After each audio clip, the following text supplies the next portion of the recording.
Hi all, Daniel here at the end of the first day of the Festival of Homiletics 2019. And I wanted to record a short video to capture some of the highlights so that I wouldn't forget them, but in case they were of use to anybody else. Tonight at the opening of the festival, we had opening worship with Barbara Lundbland as the preacher, and she preached on the persistent woman and the judge in the book of Luke. She reflected that so often our readings of this about persistence of prayer and faithfulness throw aside the woman who persisted and persisted and persisted in the face of injustice because she dared to imagine a world that could be different and look different, a world of moral imagination, a world in which God's justice reigns supreme.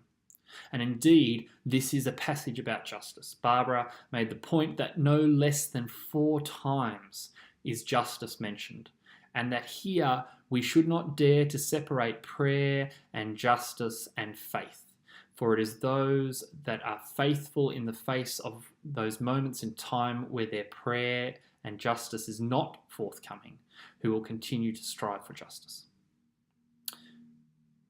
We then heard from Jim Forbes. Jim Forbes is an African-American preacher who was a minister formerly at the Riverside Church in New York. And he came with a definite mission, a mission that God had asked him to come and address these 1,600 preachers in the room and to invite them to join God's dream team. For those who aren't basketball fans, this is a reference to the 1992 American Olympic team that consisted of players like Magic Johnson and Michael Jordan. God, in these times of seeming despiritualization of our society and breakdown of things like accountability and values and relationality and justice, God, in these moments in the book of Acts, promises that at the very end, where things seem their toughest and darkest and roughest, is exactly where God will pour out the Spirit and raise up the prophetic voice.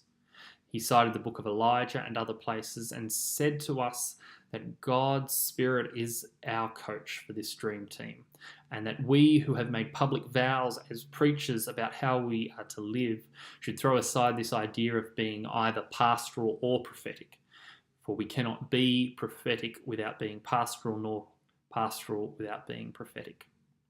He spoke about the prophetic contract, where God calls us through 3 words. Ho, where God calls our attention and joins our heart to God's and our mind to God's. Go, the mission to the nations.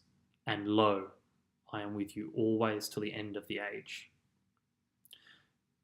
As part of this new dream team, Jim quite literally got us to get up and do exercises in the middle of the church service as a workout for the kind of practice we will need to reshape ourselves to be this prophetic voice. But he invited us every morning as we wake to pray to God for the prophetic impulse and to rediscover that voice bringing God's justice for the world. Tomorrow, I'm looking forward to seeing Otis Moss III preach and doing a workshop in the morning on preaching for moral formation.